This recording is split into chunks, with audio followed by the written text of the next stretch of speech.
Welcome back to my channel. আমি খুব unique একটা রান্না করে দেখাবো, সেটা হচ্ছে গিয়ে আচারি শুটকি। শুনে অবশ্যই অবাক হবেন, আমরা আচারি মাংস খেয়েছি, আচারি চিকেন খেয়েছি, আচারি শুটকি এটা আবার কি?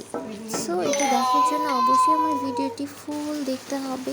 অবশ্যই বাসায় এটি ট্রাই করে খেয়ে দেখবেন যে কতটা ইয়ামি। গরম ভাত বা খিচুড়ির সাথে, আমি হচ্ছে গিয়ে গরম পোলাওয়ের সাথে এটা খাই, তো যার যার ব্যাপার। তো চলুন আমি কত অল্প সময়ে আচারি কেটে রান্না করে দেখাচ্ছি। জন্য আপনাদের লইট্টা মাছের যে শুটকিটা আছে সেটা লাগবে। ফার্স্টে আমি এখানে ধনিয়া পাতা কুচি করে নিয়েছি, রসুন কুচি করে নিয়েছি, পেঁয়াজ কুচি করে নিয়েছি, আর কাঁচামরিচ ঠিক এইভাবে ফালি করে নিয়েছি। দেখতেই পাচ্ছেন 4-5টা কাঁচামরিচ নিয়েছি। আমি এখানে শুকনো মরিচও অ্যাড করব। প্রথমে আমি একটি প্যানে সরিষার তেল নিয়ে নিচ্ছি, আপনারা এখানে সয়াবিন তেল নিয়ে নিতে পারেন।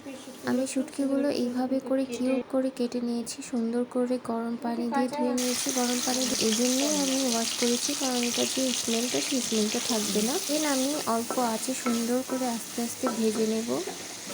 যখন ফ্রাই হয়ে যাবে খুব সুন্দরভাবে, দেন আমি এগুলো নামিয়ে নিব। আর এই তেলটির মধ্যে আমি সুন্দরভাবে রান্না করে নিব। তেলে আমি এখানে রসুন কুচি, পেঁয়াজ কুচি দিয়ে সুন্দর করে ভেজে নেব।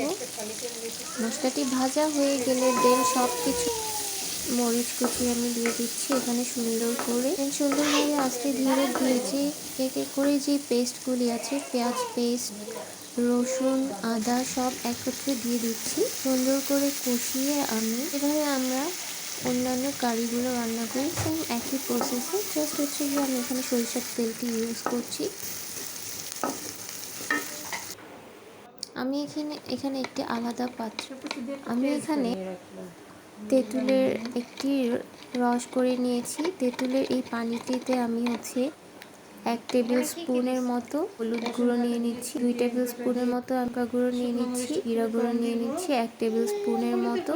সুন্দর করে মিক্সারটি করতে হবে। মিক্স করে দেন হচ্ছে গিয়ে আমি যে কষিয়ে রেখেছিলাম রসুন, পেঁয়াজ আর মরিচ তেলে, আমি সেই মিক্সারটি সুন্দর করে ঢেলে দেব।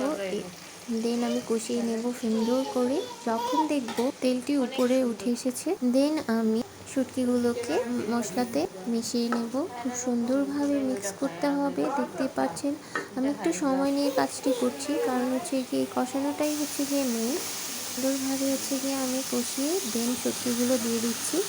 একটু সময় করে হচ্ছে গিয়ে কষিয়ে নিতে হবে।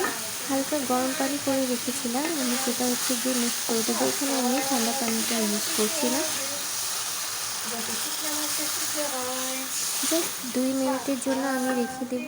দেন হয়ে আসলে আমি এখানে যে ধনিয়া পাতা কুচি করে রেখেছিলাম সেটা দিয়ে দিচ্ছি। দেখতে পাচ্ছেন আমার লইট্টা মাছের শুটকিটা কত সুন্দর হয়ে এসেছে। শেষে হচ্ছে গিয়ে আমি এখানে 2টা লেবুর যে রস সেটা আমি মিক্স করে নিচ্ছি। দেন আমি চিনি দিয়ে দিচ্ছি এখানে। চিনিটা স্কিপ অবশ্যই করা যাবে না, কারণ এটা আচারি মাংস যেহেতু চিনিটা অবশ্যই লাগবে। দেন আমি এখানে 5 ফোড়ন দিয়ে দিচ্ছি। আমার শুটকি মাছের কারি রেডি হয়ে গেছে। So if you like my video, please like and subscribe my channel. Thank you.